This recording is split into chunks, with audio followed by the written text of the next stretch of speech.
Šių metų gegužės 24 dieną įvyko bendros Klaipėdos valstybinių jūrų uostų direkcijos ir akcinės bendrovės jūrų krovinių kompanija civilinės saugos pratybos.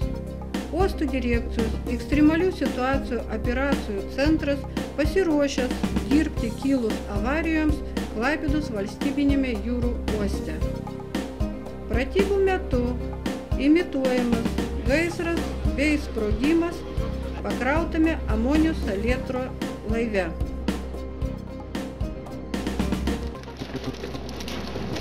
Į įvykių vietą atvyksta specialiosios pajėgos. Įvertinti pratybas pakviesti stebėtojai ir vertintojai.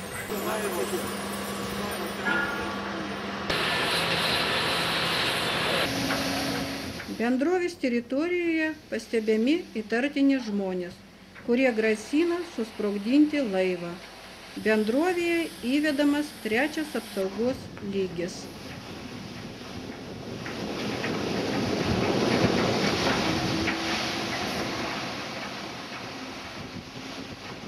Vyksta laivų gesinimas Klaipėdos apskrities priešgaisrinės gelbėjimo valdybos bendrovės vilkikų Klasko 2 pajėgomis.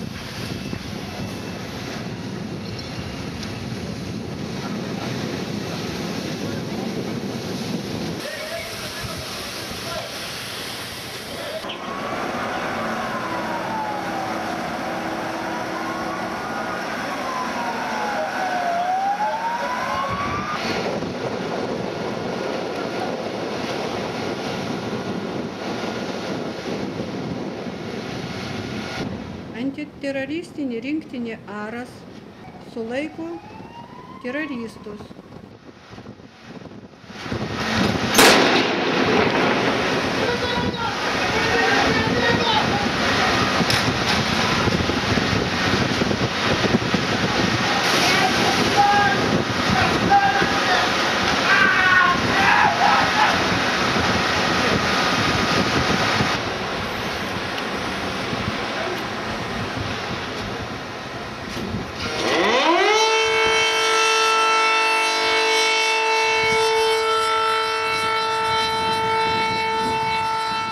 Laive įvyko sprogimas.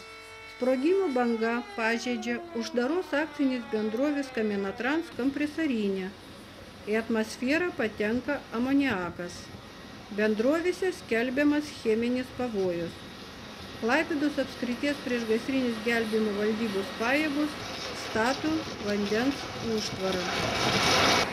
Antiteroristinės rinktinės Aras tęsia sprogmenų paiešką laive. Gaisrų gesinimui į pagalbą kviečiamas karinių jūrų pajėgų laivas Šakiai. Tęsiasi gaisrų gesinimo darbai.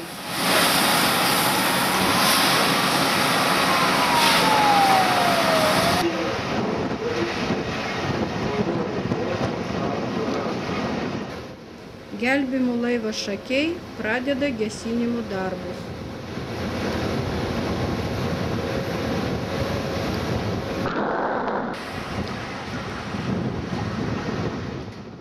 Sprogimo metu už borto į vandenį įkrito 3 žmonės. Uosto direkcijos locmanų kateris Dangė ir gelbėjimo kateris Žaibas gavę pranešimą vyksta gelbėti žmonės. Tęsiasi gelbėjimo operacija.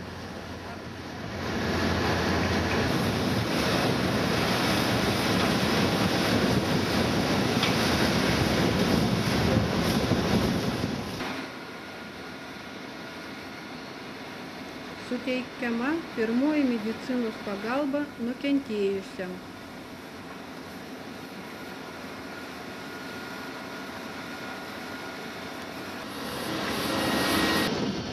Laivų gaisrų gesinimas ir amoniako įsiliejimas lokalizuojamas pasitelkus karinių oro pajėgų sraigtasparnį.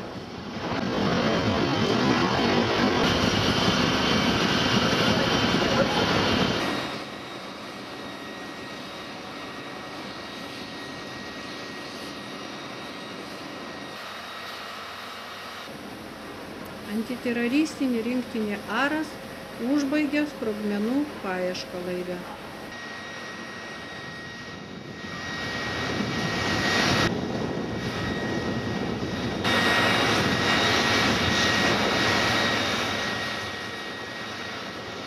Klaskų bendrovės darbuotojai kranų pagalba iškelia nukentėjusiuosius iš katerio.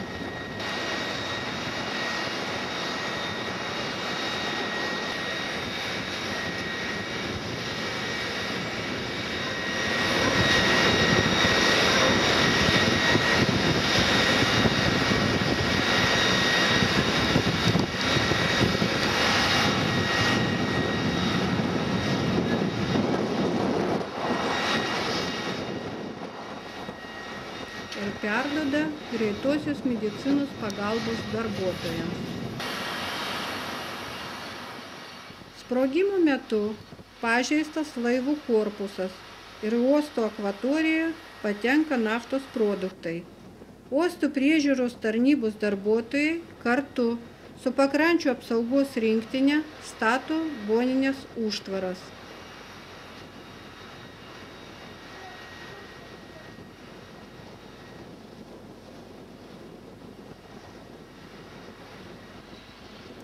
Kateris Zunda renka įsiliejusius teršalus.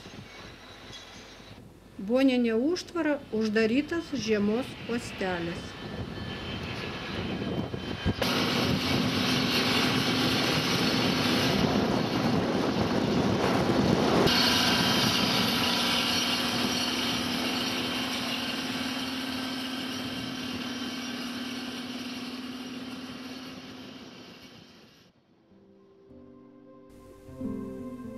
Tęsiasi tolimesni uosto darbai.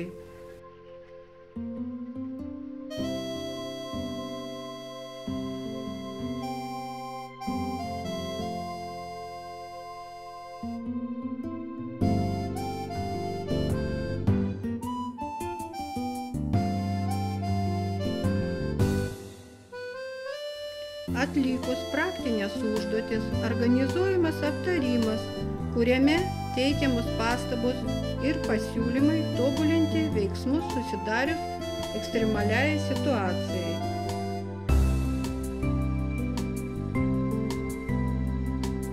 Atsakingų institucijų ir specialiųjų pajėgų atstovai, stebėtojai, vertintojai aptarė pratybų eigą, nurodydami trūkumus ir akcentuodami gelbėjimo darbų eigos pagerinimo galimybę.